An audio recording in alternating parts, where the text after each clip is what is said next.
Somos acadêmicos do curso de Engenharia Química da Universidade Federal do Rio Grande e iremos apresentar o trabalho sobre uma simulação de controle de uma usina nuclear, orientados pelo professor Renato Dutra Pereira Filho. Para a simulação do controle da usina nuclear proposta, utilizou-se um método heurístico de Ziegler e Nichols, em malha aberta, para sintonizar um controlador do tipo PID. Antes de se obter a sintonia de um controlador PID, deve-se definir o critério de desempenho desejado para a malha. O principal critério para o ajuste de uma malha de controle é a estabilidade da mesma. Para a simulação, foi utilizado o simulador Nuclear Power para se tirar a função de transferência. Operamos em malha aberta, ou seja, com controle manual.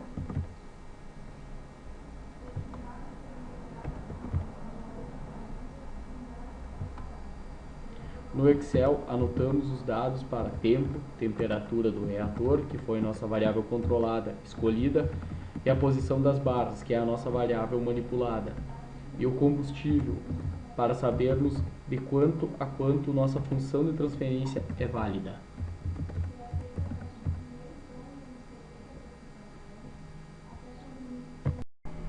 Construiu-se uma tabela no Excel com os dados obtidos através da simulação de controle da usina. Para o primeiro dia, anotou-se os dados já obtidos no simulador.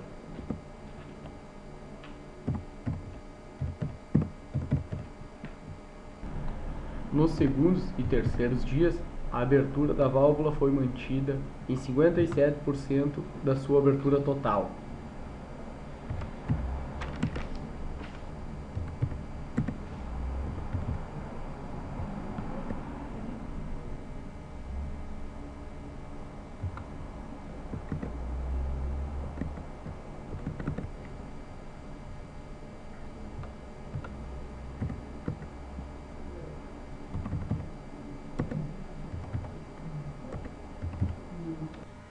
Variou-se então essa abertura para 10% e manteve-se esse valor até a temperatura do reator estabilizar. Após ser alcançada essa estabilidade, deu-se uma nova variação para a posição da barra, que equivaleu a 14%. Com os dados obtidos, tirou-se a primeira função de transferência para o processo, deu-se um novo salto na posição da barra para 18%, e quando a temperatura ficou estável novamente, retirou-se a segunda função de transferência, com os dados obtidos. Como a temperatura estava muito elevada, a posição da barra foi diminuída para 5%, a fim de se diminuir a temperatura. Após sua diminuição, deu-se um novo salto na abertura da barra, quando a temperatura estabilizou-se. A terceira função de transferência foi retirada, com os dados obtidos até então. Diminuiu-se a posição da barra a fim de baixar a temperatura novamente. Deu-se um último salto na barra para 100% e manteve-se esse valor até o consumo total do combustível. A segunda parte da tabela mostra as zonas em amarelo, verde, azul e laranja, que são os dados utilizados para as funções de transferência do processo. Os dados foram arrastados para a origem e plotou-se um gráfico. Isso será demonstrado somente para a obtenção da primeira função de transferência. A variação do eixo Y do gráfico corresponde ao ganho K.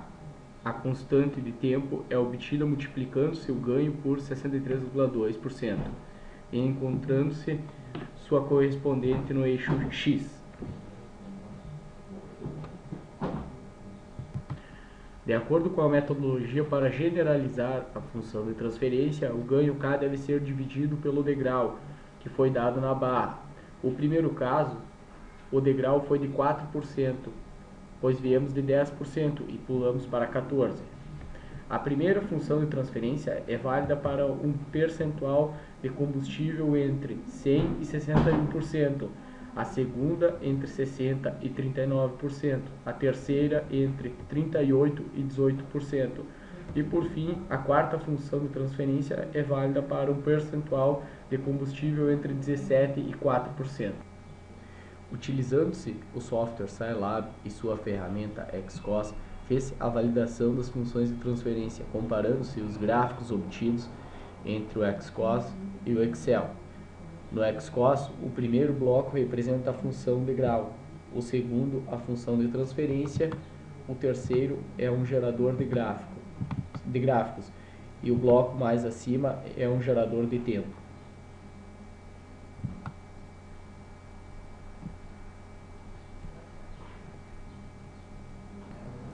Após a análise dos gráficos, partiu-se para a sintonia de Ziegler e Nichols, em malha aberta, para calcularmos KP, TI e TD, para o controlador do tipo PID. Conhecendo-se a equação do controlador PID, P igual a P bias mais KC vezes o erro no tempo mais o inverso do PI vezes a integral do erro no tempo, mais o TD vezes a derivada do erro pelo tempo, onde KC equivale a KP calculado anteriormente e P bias é a posição da barra no estado estacionário, fez-se uma campanha onde o set point era equivalente a 500 graus Celsius. Os dados obtidos no controlador são utilizados na posição da barra no simulador Nuclear Power.